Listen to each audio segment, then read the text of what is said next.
and I am carving carving concrete to look like rock. So I'll flip you around, and actually I'll keep it this way, and you guys can watch as I continue to carve. So what we've done is we've thrown this concrete on, we've actually stamped it, rolled it, brushed it.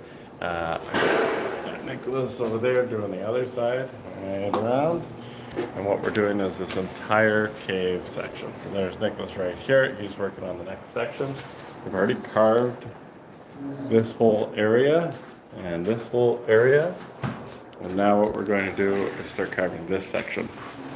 So we are taking it one spot at a time. That looks good. Yeah. And essentially the whole plan and whole goal is to wrap up the center section today. And then get to set ourselves up, clean ourselves up for the back side of the cave tomorrow. We're very excited. I do love carving. I find it very relaxing and peaceful.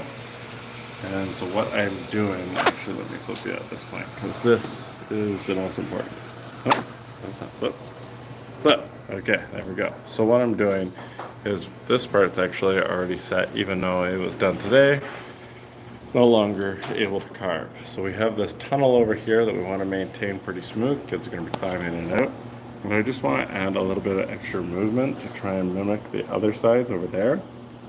And that means that I'm going to draw some lines, dig in a little deeper, create a little bit more depth and shadows so that when they get the light in here, it's going to be a little bit more dramatic, even without the extra roughness that you would typically have for this.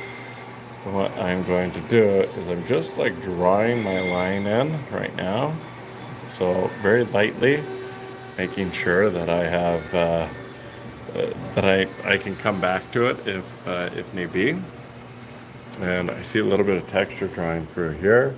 So I'm trying to rough up this to kind of continue that. These stalactites need to have a little bit of movement as if the water has been dripping off of them a bit. And try to break it off as if this chunk was just pulled off a little bit. The lighting isn't fantastic in here, so I don't know if you guys can see perfectly. But essentially what I'm doing is scraping a little bit. I'm okay with losing some of the texture here because it means that I'm going to add it in with a little bit more shape and depth. We typically try and go about 1 inch thick with our concrete so that we have room to carve in wherever we desire. And right here, I'm trying to not eliminate, but discourage climbing. So I'm doing more underhangs than I am doing ledges. So I'm cutting in some underlings, creating those shadows. It's going to be very cool because it's going to be lighting from above. Actually, similar to string lights, except more mine style. And so there'll be a nice dramatic shadows underneath here as we create these. And I just don't want it curved as I break this apart. And then roller, no problem. So I'll take this line, which I mapped out earlier, you can see, and now I'm just going to break it up a little bit, so that, and I'm not going to have to do it everywhere, because I don't want it everywhere. And I'm also going to take a line straight through, just as if it's been a little bit of a scrape, as if something big has come right across and scraped right through. Got to clean these edges, of course, and they're going to be doing a pretty cool floor where it's going to be a poured rubber floor, which is going to look pretty cool. And essentially what we do is I still need it to be perfectly clean, but I'm not so worried about how that edge finishes as long as it fits nicely into this cave. So right now we're looking a little bit wallish over here, but we have a really nice curve into that section, so I'm pretty happy with that. And now the next section we're going to start carving away is this. So I still obviously need to finish around over here, and now I'm really just trying to make this look good from above and break it up a little bit so that there's something unique, something to make you feel like you're stepping into a pretty cool cave. Thanks for joining, thanks for liking wherever you are, I appreciate it.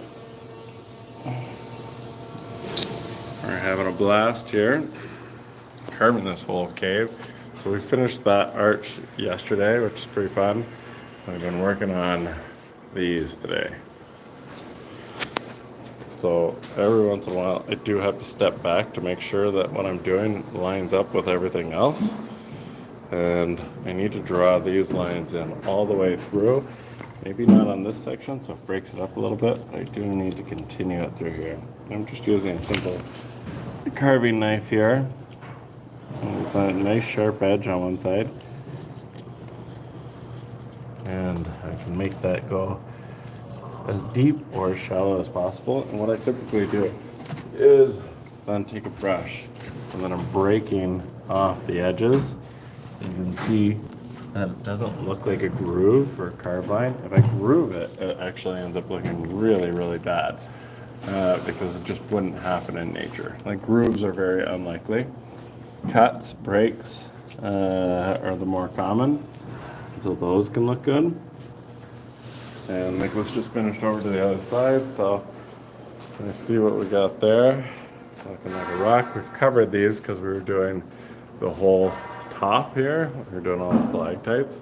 We still have to add a bunch of small ones, but those are actually going to be made out of, we're actually 3D printing the small ones, and then we have to bolt them through to the ceiling. So those are a little trickier to deal with. And now, in the dark,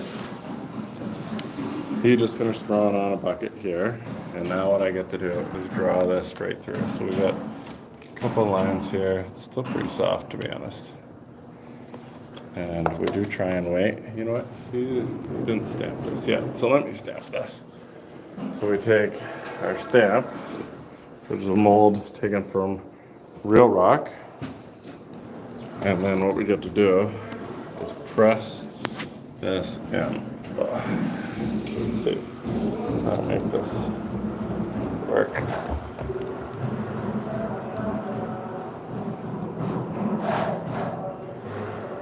There we go. We have this nice subtle texture that I can then use as a map to finish what I want to do.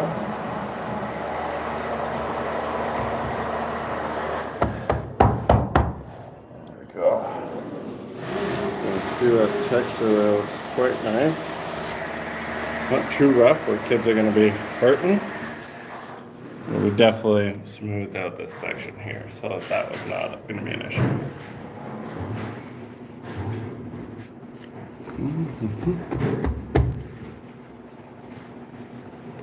Very difficult one-handed. Okay, there we go. That's all textured up. It's looking like a rock. I can pull this off now. Done. Okay. Let's see this very cool rock stuck there. We are going to have a couple things that we have to do later. But doesn't that just look epic? Pretty cool. Jazzed up. These guys are a little bit stubby for my liking, but we're not allowed to do like full spikes.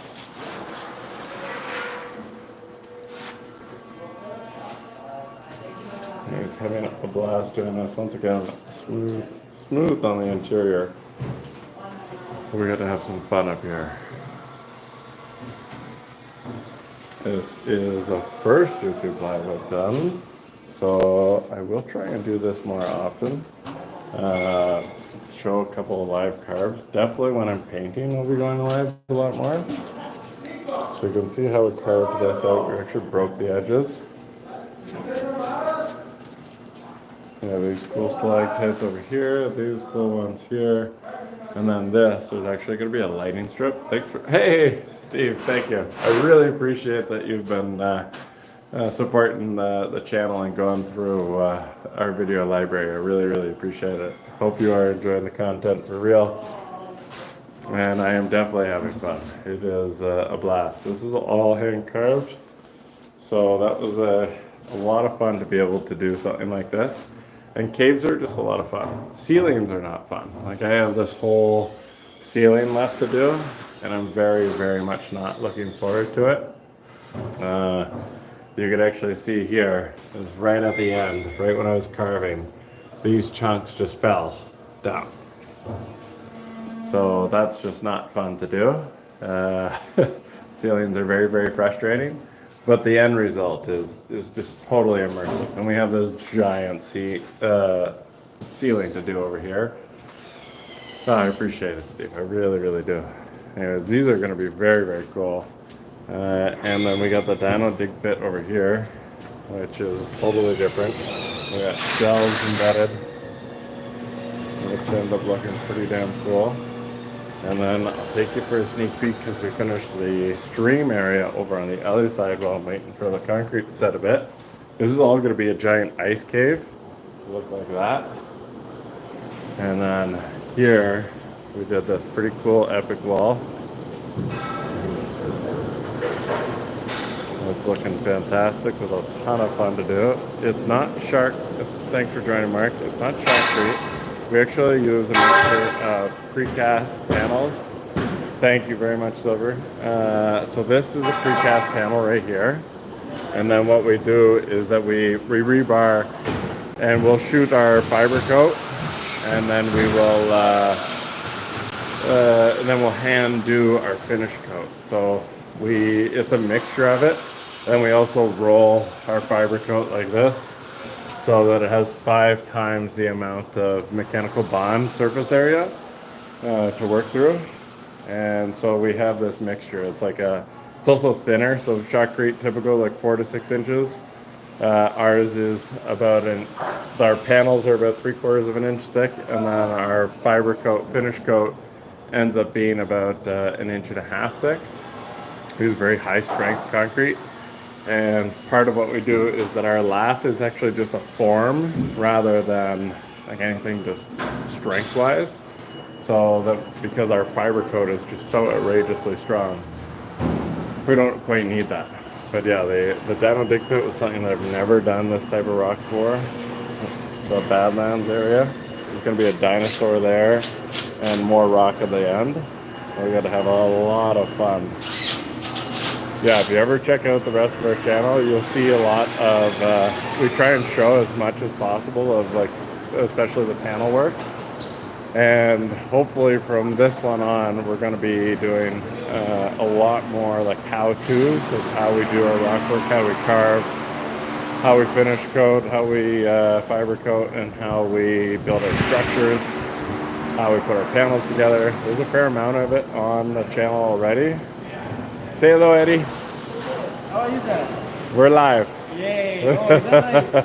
Okay. Eddie actually did all the steel work for this entire project, but he did a ton for this art, which is such a fun art to carve. It ended up turning out really, really well. And we got this cool space. So this is going to be like a touch tank area for kids. We still need to pressure wash this whole thing, and then we need to paint it. So we got a little ways to go.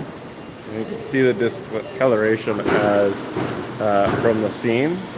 So that part, we typically try and wait like anywhere from 7 to 28 days so that they fade all to one. And then when we actually painting, it becomes way, way easier. But yes, we're going for super high realism, which means we're taking molds from real rock and we're casting it and then putting them up like a giant jigsaw puzzle. But over here, we just don't have any molds of stalactites. So taking a mold of a stalactite, there's just nothing like that close to us. So it would be a heck of a trip to go. So I've never actually taken a mold of a stalactite. So I have to freehand all of this stuff. And then there's just certain requirements for when you're doing like kids. This is a children's museum, so there's certain requirements where I can't have as many pinch points, so that means like tighter joints rather than a lot of room in between. I can't have any spikes, so that if somebody does climb up here and hits their back, it can't be sharp. It's so much fun. Truly, truly. This is my birthday. I'm having the most fun I could have. And we have so much left to do. We're hand doing this, so I have about a week and a half for the rest of this cave. And then there's a whole other side that we're doing a bunch of giant trees, like a 3-story tree that you can climb up into. We're doing a couple playhouses. There's a million stumps, crawl through logs, all of that. Thank you, appreciate it, Mike. And then these guys look a little lonely, so we are gonna add some more for that. It just the amount that was on the drawing compared to what the amount it really should be is just not there. So we're gonna adjust that and make that look a little bit bigger and better. Probably have like one bigger one over here and a couple smalls in there. And then we're going to add a few more resin printed stalactites so that they can break up these planes of view, like especially these arches. Anywhere that kids can't climb and stab themselves, we'll do that. And then this just looks a little bit too rigid, so we'll adjust that too. But this is a very, very fun section. So yeah, just look at how broken up that looks already. And then there's supposed to be like a spinning wheel here. There's graphics all over. Yeah, I'm very, very happy with how it's turning out. But yeah, in that empty spot right there, I got to do a couple small stalactites. Yeah, we're in Canada. We're in Southern Ontario. Where are you guys out of? Right now this is in London, Ontario.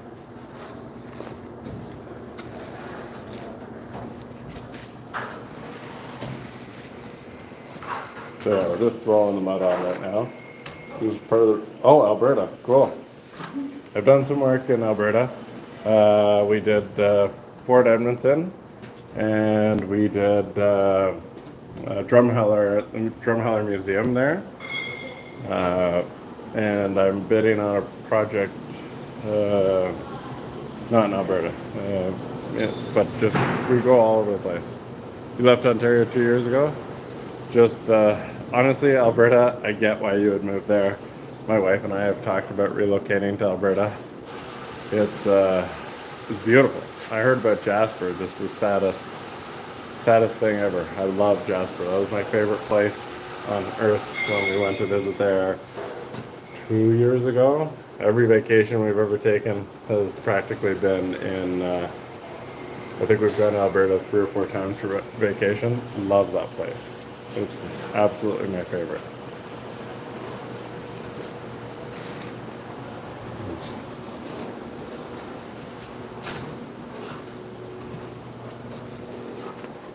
There we go.